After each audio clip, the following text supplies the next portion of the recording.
बड़ी बात तो ये है कि 2 साल बाद चुनाव इकट्ठा होकर अगर वोट कर दोगे तो ये सब दिल्ली से भाग जाएंगे। तो मैं ये निवेदन करना चाहता हूं कि राज बदलो, राज बदलो, राज बदलो, राज बदलो। नमस्कार, स्वागत है आपका इंडिया गेट टीवी पर। मैं हूं अजय सेतिया। मित्रों, नरेंद्र मोदी ने 2 जाट नेताओं को राज्यपाल बनाया। दोनों को अहम राज्यों में अहम जिम्मेदारी दी। जगदीप धनखड़ को बंगाल की जिम्मेदारी दी और सत्यपाल मलिक को तो अपने कार्यकाल में 4 राज्यों में राज्यपाल रहने का मौका मिला, जिनमें जम्मू कश्मीर जैसे आतंकवाद से ग्रस्त राज्य की जिम्मेदारी भी थी। दोनों दूसरी पार्टियों से होते हुए भारतीय जनता पार्टी में शामिल हुए थे। लेकिन क्या इसके बावजूद भारतीय जनता पार्टी को पश्चिमी उत्तर प्रदेश की जाट बेल्ट में कोई फायदा हुआ? सत्यपाल मलिक यूपी की जाट बेल्ट से ही आते हैं। नहीं, अलबत्ता नुकसान हुआ। 2014 के लोकसभा चुनावों और 2017 के विधानसभा चुनावों में यूपी की जाट बेल्ट पूरी तरह भारतीय जनता पार्टी के साथ थी। लेकिन 2 जाट राज्यपालों के बावजूद इस बार भारतीय जनता पार्टी को नुकसान झेलना पड़ रहा है। हालांकि नतीजे अभी नहीं आए, लेकिन क्लियर है कि जाट बेल्ट में भारतीय जनता पार्टी को नुकसान होगा, कुछ सीटें कम होंगी। जगदीप धनखड़ का इम्तिहान होना अभी बाकी है। वह राजस्थान के झुंझुनू इलाके से आते हैं। वह जाट बेल्ट है। भारतीय जनता पार्टी ने राजस्थान में भी जाटों को लेकर नया प्रयोग किया है। हालांकि आज उसकी चर्चा हम नहीं कर रहे, लेकिन एक संदर्भ आया है तो आपको बता दें। 2019 का लोकसभा चुनाव जीतने के तुरंत बाद जगदीप धनखड़ को राज्यपाल बनाया गया और एक अन्य जाट नेता सतीश पूनिया को प्रदेश भारतीय जनता पार्टी का अध्यक्ष बनाया गया। हालांकि दोनों में अंतर है। जगदीप धनखड़ बाहर से आए हैं, भारतीय जनता पार्टी मूल के नहीं है, संघ पृष्ठभूमि के नहीं है, लेकिन पूनिया संघ पृष्ठभूमि से है। वह विद्यार्थी परिषद के प्रभावी नेता रहे हैं।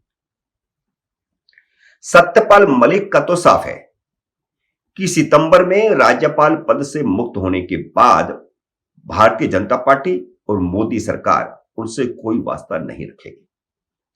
अलबत्ता अब तो सवाल यह है कि क्या नरेंद्र मोदी 10 मार्च के बाद भी उन्हें राज्यपाल पद पर बनाए रखेंगे या नहीं। उनके 6.5 महीने बाकी बचे हैं। 30 सितंबर की उनकी नियुक्ति हुई थी, 30 सितंबर को वो रिटायर हो जाएंगे। राज्यपाल मलिक भारतीय जनता पार्टी का कहीं कोई फायदा न करते तो कोई बात नहीं थी, लेकिन उन्होंने भारतीय जनता पार्टी को नुकसान पहुंचाने का कभी कोई मौका नहीं छोड़ा। पिछले 3 साल से लगातार वह घूम घूमकर भारतीय जनता पार्टी और केंद्र सरकार के खिलाफ बोल रहे हैं। उत्तर प्रदेश के चुनावों के बीच उन्होंने कहा कि केंद्रीय गृह राज्य मंत्री अजय मिश्रा टेनी का उसी दिन इस्तीफा होना चाहिए था जिस दिन उनके बेटे की कार से किसान मारे गए थे। वह प्रधानमंत्री नरेंद्र मोदी को घमंडी कह चुके हैं और गृह मंत्री अमित शाह के हवाले से यहां तक कह चुके हैं कि मोदी की अकल मारी गई है, यानी मोदी का दिमाग खराब हो गया। हालांकि बाद में वह मुकर गए कि अमित शाह ने मोदी के लिए ऐसे शब्दों का इस्तेमाल किया था, लेकिन हमारे पास वे दोनों बयान मौजूद हैं, आप सुन लीजिए। किसानों के मामले में प्रधानमंत्री से मिलने गया तो मेरी 5 मिनट में लड़ाई हो गई उनसे। वो बहुत घमंड में थे। जब मैंने उन्हें कहा हमारे 500 लोग मर गए, तुम तो कुतियां मरती है तो चिट्ठी भेजते हो, तो उसने कहा मेरे लिए मरे। मैं कहा भाई आपके लिए तो मरे थे, जो आप राजा बने हुए उनकी वजह से। खैर झगड़ा हो गया मेरा। उन्होंने कहा तुम अमित शाह से मिल लो। मैं अमित शाह से मिला। उसने कहा सरकार इसकी अकल मार रखी है लोगों ने, तुम बेफिक्र रहो, मिलते रहो, ये किसी ना किसी दिन समझ में आ जाए। हालांकि बाद में वह मुकर गए कि अमित शाह ने मोदी के लिए ऐसे शब्दों का इस्तेमाल किया था। स्पष्ट करना चाहता हूं कि अमित शाह साहब ने ऐसा कुछ नहीं कहा कि जो प्रधानमंत्री के प्रति दुर्भावना या असम्मान रखता। उन दोनों के बहुत अच्छे संबंध हैं और अमित शाह प्रधानमंत्री को बहुत मानते हैं उन्होंने सिर्फ इतना कहा कि कुछ लोग उनको मिसगाइड कर रहे हैं, आप मिलते रहो तो किसी दिन बात समझ में आ जाएगी। मोदी ने दो जाट राज्यपाल जाट वोट बैंक को संभाले रखने के लिए ही तो बनाए होंगे, और दोनों भारतीय जनता पार्टी मूल के नहीं थे, जनसंघ मूल के नहीं थे, संघ पृष्ठभूमि से नहीं थे। लेकिन पार्टी को कोई फायदा पहुंचाने की बजाय राज्यपाल बनने के बाद सत्यपाल मलिक पार्टी और सरकार दोनों को नुकसान पहुंचाने में लगे रहे। वह पिछले 3 साल से जाट बेल्ट में जा जाकर जाटों को मोदी और भारतीय जनता पार्टी के खिलाफ भड़का रहे हैं। नवंबर 2021 में जयपुर में ग्लोबल जाट समिट हुई थी। इस जाट समिट में बोलते हुए उन्होंने बाकायदा मोदी को चुनौती दी थी कि वह उन्हें हटाना चाहते हैं तो हटा दें, लेकिन नरेंद्र मोदी ने उन्हें फिर भी नहीं हटाया। वैसे नरेंद्र मोदी इस तरह की बेहुदा बातें सुनने के आदी नहीं। भारतीय जनता पार्टी में भी बार बार सवाल उठते रहे हैं कि सत्यपाल मलिक को क्यों ढोया जा रहा है, उन्हें क्यों नहीं हटाया जा रहा। शायद नरेंद्र मोदी उत्तर प्रदेश के चुनावों के कारण अपमान का घूंट पी रहे होंगे।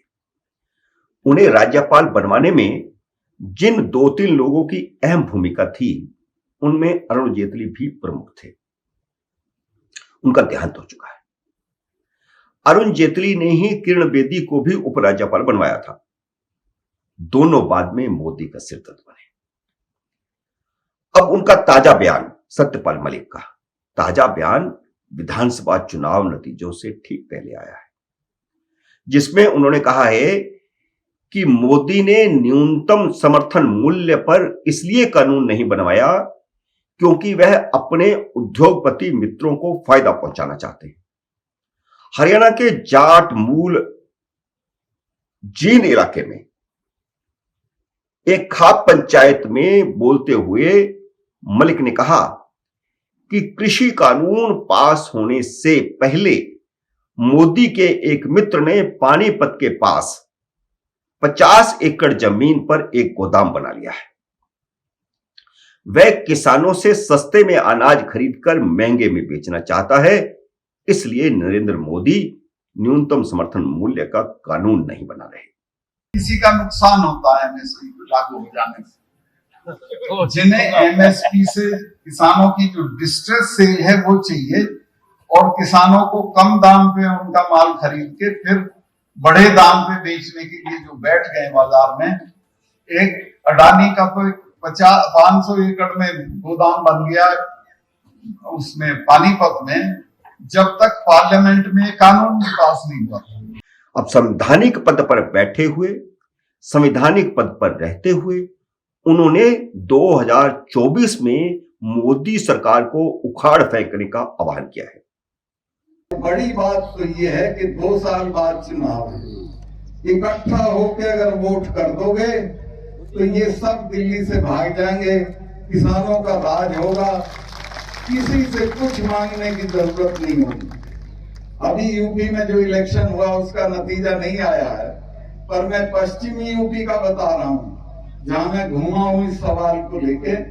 किसी गांव में कोई मिनिस्टर घुस नहीं पाया। स्मृति ईरानी को तो कई किलोमीटर दौड़ाया उसकी गाड़ी।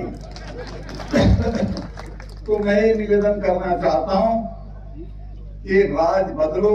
उन्होंने दिल्ली में सरकार बदलने का, उन्होंने कहा कि दिल्ली में सरकार बदलने का समय आ गया है। 2024 में लाल किले पर किसान प्रधानमंत्री को झंडा फहराना चाहिए। यह सीधा साधा एक ऐलान है कि वह भारतीय जनता पार्टी को चुनाव में हरवाने के लिए काम करेंगे।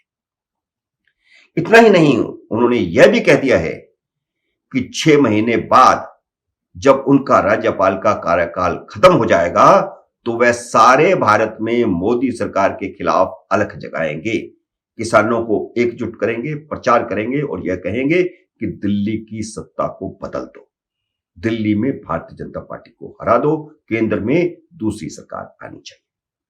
यह साफ साफ उन्होंने अब कहा है। राज्यपाल सत्यपाल मलिक का जाना तय है।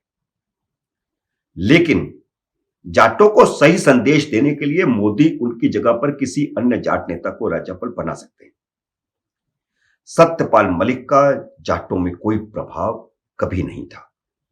वह एक बार विधानसभा का चुनाव जीते हैं और एक बार लोकसभा का चुनाव जीते हैं, और दोनों चुनाव लहरों में जीते।